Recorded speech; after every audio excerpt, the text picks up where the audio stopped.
हमारी आज की कहानी एक बड़े से घर से शुरू होती है। आज इस घर में एक सांप घूम रहा था। वो एक कमरे से निकलकर सीधा परिवार की तरफ बढ़ रहा था। इस घर में 3 लोग ही रहते थे। आदमी का नाम हैरी और उसकी बीवी का नाम सीन था। हैरी की एक बेटी भी थी और उसका नाम जूली था। हैरी की पहली बीवी बीमारी से मर गई थी, जिसके बाद उसने सीन से शादी की थी। सीन जूली की सौतेली माँ थी और जूली उसे बिल्कुल भी पसंद नहीं करती थी। पूरा परिवार इस वक्त नाश्ता कर रहा था और इसी बीच सांप सीन की कमर तक पहुंच जाता है। सीन जैसे ही सांप को देखती है तो जोर से चिल्लाती है। ये सांप जूली का पालतू था, इसलिए डरने की बात नहीं थी। जूली ने जानबूझकर सांप बाहर निकाला था क्योंकि सीन सांप से डरती थी और जूली उसे परेशान करना चाहती थी। अब सीन के बार बार कहने पर जूली ने सांप उठा लिया था। सीन उसे अंदर जाने को कहती है और जूली उसकी बात मान लेती है। वैसे जूली को शिकार का भी बहुत शौक था। हैरी ने उसे लड़कों की तरह पाला था और वो उसे प्यार भी बेहद करता था। दोनों बाप बेटी को जब भी मौका मिलता तो वो पास वाले जंगल में आ जाते थे। आज भी दोनों शिकार कर रहे थे और साथ ही साथ घूम फिर भी रहे थे।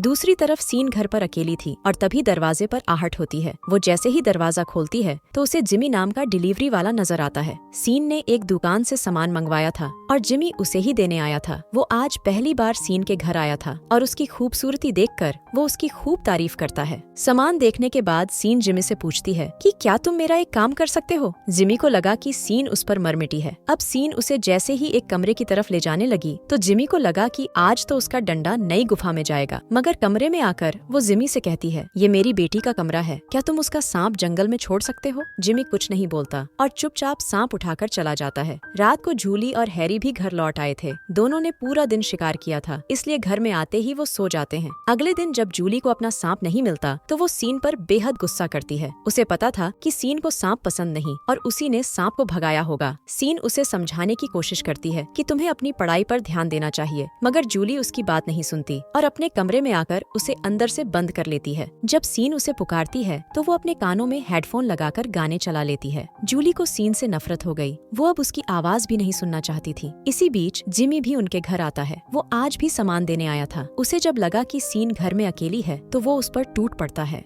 अपनी गुफा बचाने के लिए सीन जूली को पुकारती है, लेकिन जूली ने तो हेडफोन लगा रखे थे। जूली को ना आता देख सीन जोर जोर से चिल्लाने लगी और इस बार जूली उसकी चीख सुन लेती है। वो जब बाहर आती है तो देखती है कि एक अजनबी सीन के साथ जबरदस्ती करने की कोशिश कर रहा था। सीन को बचाने के लिए उसने अपनी गन उठा ली थी। वो अब जिमी का निशाना लेने की कोशिश करने लगी। थोड़ी ही कोशिशों के बाद जिमी उसके निशाने पर आ भी गया, लेकिन फिर कुछ सोचकर वो गोली नहीं चलाती। दरअसल जूली को सीन पर बेहद गुस्सा था। एक तो वो उसकी सौतेली माँ थी और दूसरा उसने उसका सांप भी गायब कर दिया था। उसे लगा कि अजनबी सीन को मार देगा, इसलिए वो गोली नहीं चलाती क्योंकि वो सीन को मरते हुए देखना चाहती थी। सीन अभी भी अपनी गुफा को बचा रही थी और इसी बीच वो जिमी के हाथों मारी जाती है। वैसे जिमी को नहीं पता था कि घर में कोई और भी है। वो जूली को बिना देखे ही घर से भाग जाता है। कुछ दिनों बाद जूली पुलिस स्टेशन में थी। पुलिस उससे हत्यारे के बारे में जानना चाहती थी क्योंकि उस वक्त एक वही घर में थी। जूली पुलिस को बताती है कि मैं अपने कमरे में थी। सीन की चीख सुनकर जब तक मैं बाहर आई तब तक हत्यारा भाग चुका था। दरअसल जूली ने जानबूझकर झूठा बयान दिया था। वो पुलिस को जिमी का हुलिया बता सकती थी, लेकिन उसने जानबूझकर नहीं बताया। उसे जिमी अच्छा लगने लगा था क्योंकि उसने उसकी सौतेली माँ को मारा था, जिससे वो बेहद नफरत करती थी। थोड़ी ही देर बाद दोनों बाप बेटी घर आ गए थे। जूली अब हैरी का बहुत ध्यान रखने लगी थी। वो उसके लिए मोहिनी चाय भी बनाती है, जिसे पीकर हैरी खुश हो जाता है।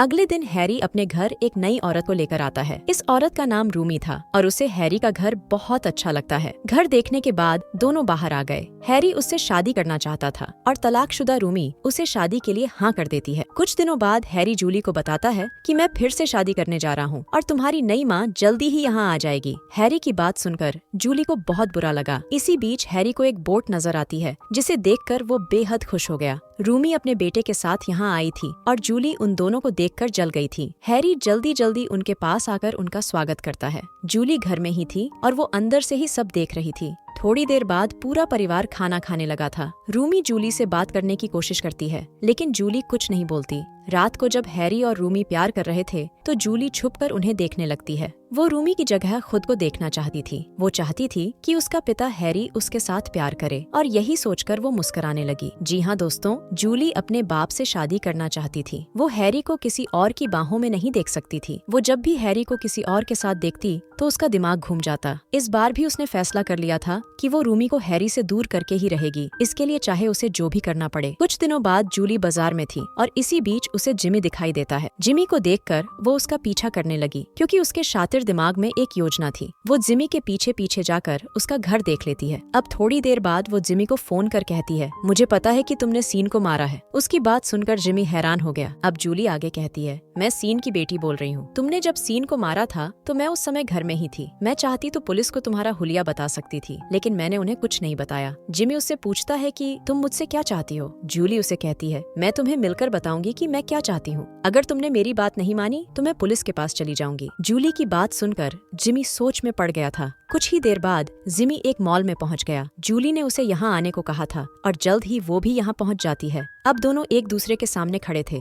जिमी उससे पूछता है कि तुम क्या चाहती हो। जूली उसे बताती है कि मेरे बाप ने दूसरी शादी कर ली है और मैं चाहती हूँ कि तुम मेरी नई माँ को भी मार दो। उसकी बात सुनकर जिमी उसे समझाता है कि मैं कातिल नहीं हूँ, सीन तो मुझसे गलती से मर गई थी। लेकिन जूली उसे साफ साफ धमकी देती है कि अगर तुमने मेरी बात नहीं मानी तो मैं पुलिस के पास चली जाऊंगी और उन्हें सब बता दूंगी। इसके साथ ही वो जिमी को पैसों का भी लालच देती है। वो कहती है कि मेरे घर में काफी पैसा है, तुम मेरी माँ को मार देना और सारा पैसा लेकर भाग जाना। जिमी उसकी बातों में फंस गया। पुलिस की धमकी और पैसों के लालच में आकर वो जूली की बात मान गया। रात को हैरी और रूमी बाहर जाने की तैयारी कर रहे थे। जूली जिमी को फोन कर बताती है कि आज रात मेरे पेरेंट्स बाहर जा रहे हैं, मगर मेरी माँ पहले लौट आएगी। इसके साथ ही वो ये भी कहती है कि मैंने घर की चाबी बाहर रख दी है। जूली की बात सुनकर जिमी तैयार होने लगा ताकि वो रूमी को मार सके और घर से पैसे भी चुरा सके। कुछ देर बाद जूली घर की लाइट बंद कर देती है ताकि जिमी अंधेरे में ही रूमी को मार सके। इसके बाद वो अपनी गन उठाकर एक अलमारी में छुप जाती है। दूसरी तरफ रूमी भी अपने घर जाने के लिए चल पड़ी थी।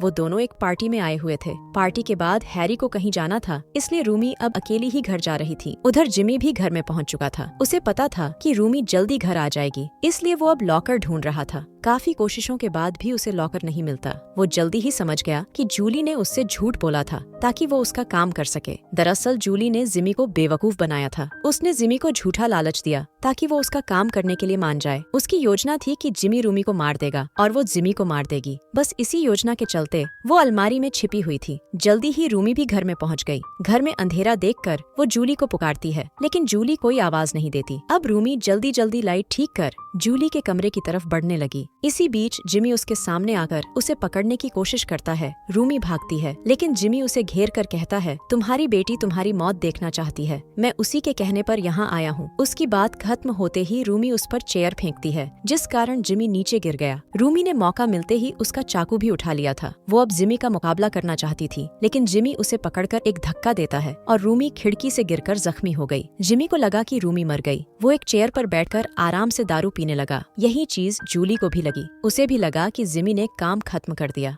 वो उसके सामने आकर कहती है, तुम भी मरने वाले हो। उसकी बात सुनकर जिमी उस पर बोतल फेंकता है और जूली को पकड़ लेता है। अब वो जूली की इज्जत लूटना चाहता था, मगर इसी बीच जूली के हाथ टूटी हुई बोतल लग जाती है और वो जिमी के डंडे पर मारती है। अब पूरे घर में जिमी की चीखें गूंज रही थी। जूली जल्दी जल्दी अपनी गन उठाकर उस पर गोली चलाती है, जिसके साथ ही जिमी की मौत हो जाती है। अब घर में सिर्फ जूली ही जिंदा बची थी और तभी दरवाजे पर आहट होती है। जूली को लगा कि उसका पिता घर लौट आया। वो जैसे ही दरवाजा खोलती है तो उस पर जोरदार वार होता है। ये वार रूमी ने किया था और जूली उसके वार से मर जाती है। कहानी के आखिर में जब हैरी घर लौटा है तो उसे जूली की लाश नजर आती है। रूमी हैरी से कहती है कि घर में चोर घुस आया था और मुझे बचाते बचाते जूली मारी गई है। इसी के साथ इस कहानी का यही अंत हो जाता है। हमारी वीडियो देखने के लिए बहुत बहुत धन्यवाद। अगर आप ऐसी ही वीडियोस के दीवाने हैं तो प्लीज मेरे चैनल को जरूर सब्सक्राइब करें। मिलते हैं अगली वीडियो में, तब तक के लिए नमस्कार।